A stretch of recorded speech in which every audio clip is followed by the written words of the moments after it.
गुण ध्यान करिए भक्ति का और भगवान के भक्त का। भगति भगत भगवंत गुण चतु नाम बपुएक, तिनके पग बंधन किए नासहि विघ्न अनेक। भक्त का जो भगवान की भक्ति करता, भक्त का भगवंत गुण भगवान की कथा का।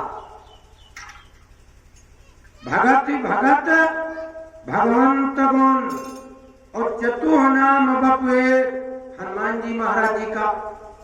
भगवान के चरित्रों को जो सुनने में प्रेम रखता उस व्यक्ति का। इन चार लोगों का ध्यान करने से, स्मरण करने से नासै विघ्न अनेक, अनेक प्रकार के विघ्न नष्ट होते हैं। और ये बात है, आप जब कोल्ड स्टोर को जाते हो तो जैसे कोल्ड स्टोर के अंदर एंट्री हुई बस तुम्हारे जाड़ा लगने लगता, और जैसे आग के पास में गए तो आग की आंच लगती। तो जहां पर आप जाओगे और जिसके संपर्क में आप बैठोगे उसका आपके ऊपर प्रभाव पड़ता। अगर भगवान की कथा में आओगे तो अगर 10 बातें यहां बताई गई तो 2-4 बातें ऑटोमेटिक आपकी बुद्धि में, आपके दिमाग में आ जाएंगी।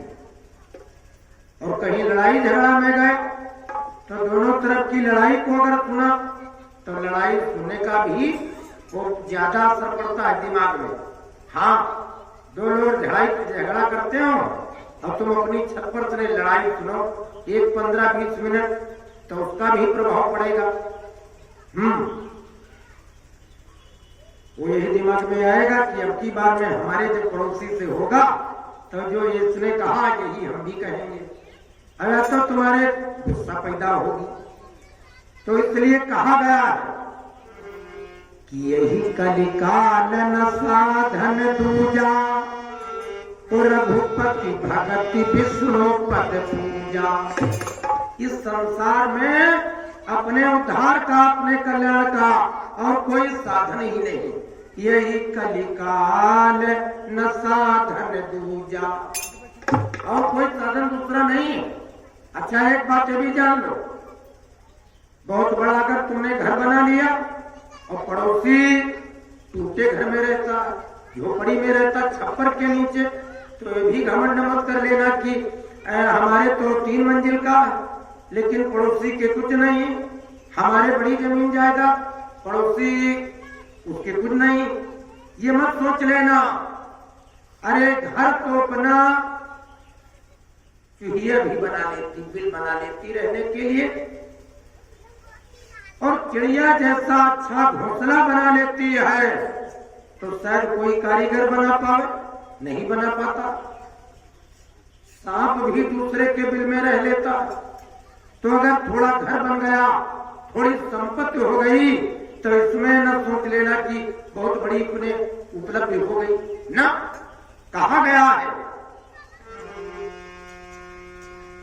कलयुग केवल नाम आधारा, कलयुग केवल नाम आधारा, कलयुग केवल नाम आधारा, कलयुग केवल नाम आधारा, कलयुग केवल नाम आधारा।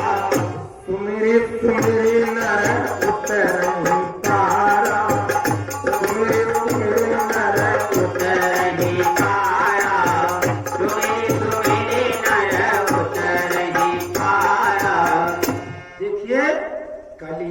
केवल नाम आधारा, को सुमिरि सुमिरि नर उतर ही पाया। ये 5 काम हर व्यक्ति को रोज करने चाहिए। अगर 5 काम नहीं करते हैं तो जानो हम मनुष्य कहलाने के अधिकारी नहीं। अब वो 5 काम कौन है आप सुन लीजिए। 5 काम कौन है? नित्य प्रति स्नान करना पहला काम।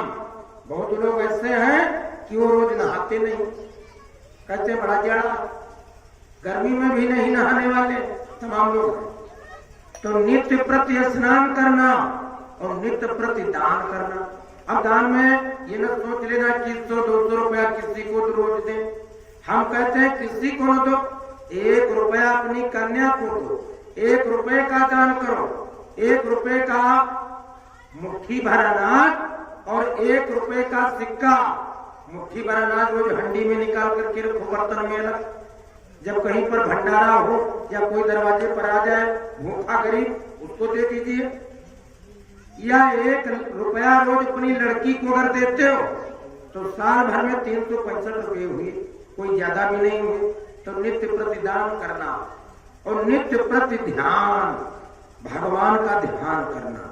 10 मिनट, 15 मिनट, 5 मिनट, 20 मिनट, या खेत में काम करते जाओ, सरसों में पानी लगाए हो, आलू में पानी लगाए हो और भगवान का ध्यान कर सकते हो बड़े आराम से, कोई दिक्कत नहीं। तो नित्य प्रति ध्यान और नित्य प्रति परोपकार। मतलब परोपकार का मतलब भले कोई बूढ़े आदमी को नहाने के लिए 1 बाल्टी अगर पानी आपने ताजा हैंडपाइप से निकाल दिया, या रास्ते में जा रहे कोई जा रहा है तो उसको चौराहे पर तक पहुंचा दिया आपने, या कोई ऐसा काम करो कि समय आपका लगे, पैसा आपका लगे और भला कोई दूसरे का हो, वो परोपकार। और नित्य प्रति आत्मचिंतन। भोजन करने के बाद में जब बिस्तर पर हम जाएं तो थोड़ा विचार करो कि 24 घंटे का जो हमारा समय बीता है, ये कहीं लड़ाई झगड़े में, चाई चुगली में, दूसरे की बुराई करने में तो नहीं निकल गया। ये दिन भर में हमने किया क्या? अरे बाबूजी, आपने देखा होगा ये दीवार जोड़ने वाला जो कारीगर एक रद्दा लगाता, इसके बाद में इतना बड़ा वो लोहे का साहुल होता, उसको लगा करके और चेक करता कि कोई ईंट निकली तो नहीं, टेढ़ी तो नहीं, तो हथौड़ी से, तंगी से उसको ठोक देता। अपने कामों का आत्मनिरीक्षण, ये 5 काम अगर कोई रोज करता, उसका जीवन मंगलमय, कल्याणकारी। नहीं तो खाते पीते काम करते करते न मालूम कितने पुरखे चले गए और काम अभी पूरा हो नहीं पाया। इसी दुनिया की उपाधापी में पूरी जिंदगी चली जाती है और जो करने के लिए आए वो काम कर नहीं पाए। ये शरीर किस लिए मिला मालूम? ये शरीर किस लिए मिला? साधन धाम मोक्ष कर द्वारा, जो काम बहुत बड़ा हाथी नहीं कर सकता, बहुत बड़ा ऊंट नहीं कर सकता, वो काम केवल एक मनुष्य कर सकता। साधन धाम मोक्ष कर द्वारा, पाई नहीं परलोक सारा।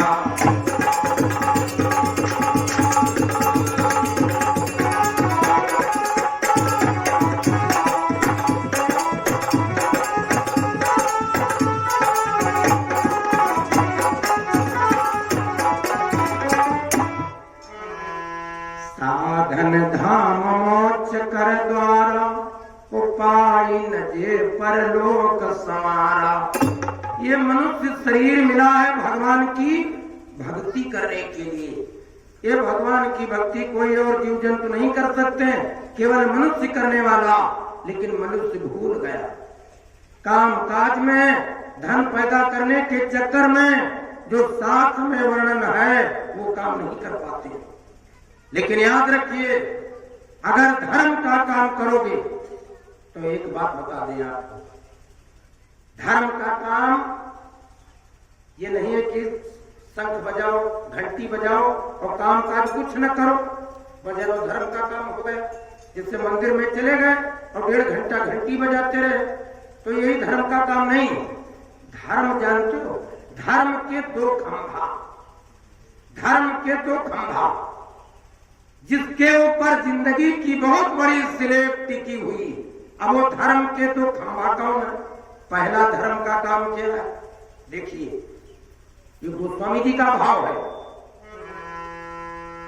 धर्म न दूसर सत्य समाना, धर्म न दूसर सत्य समाना, धर्म न दूसर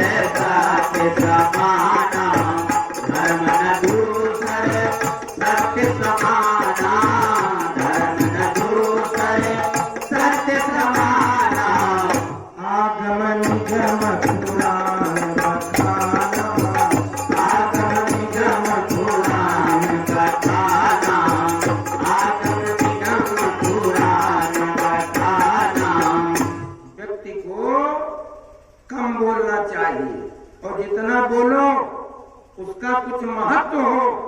ये नहीं है कि सवेरे से शाम तक मुंह बंद नहीं, और मालूम कितना दूसरे की चाई चुगली कही, और मालूम कितना अपना अफसना बोल गए। कम बोलना चाहिए और सत्य का भाषण करना चाहिए। ये धर्म का पहला खंभा, और धर्म का दूसरा खंभा परहित सरित धर्म नहीं भाई, परहित सरित धर्म नहीं भाई, परथिरासम नहीं अभिमानी।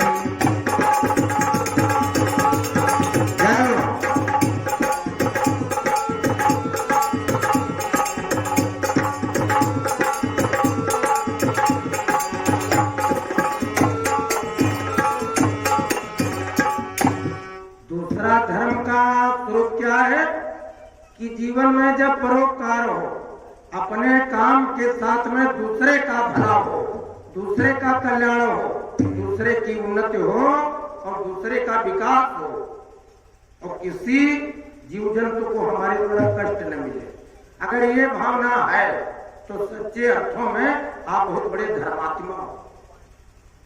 भाई एक ही परमात्मा सब शरीर के अंदर, तो हमारा भला हो, दूसरे का बिगड़ जाए, परमात्मा का तत्व तो उसके अंदर भी। तो जब सब जीवों के अंदर भगवान के दर्शन करता है, सबसे बड़ा पुजारी और सबसे बड़ा धर्मात्मा वही माना गया। अब देखिए ये राम जी की लीला जो है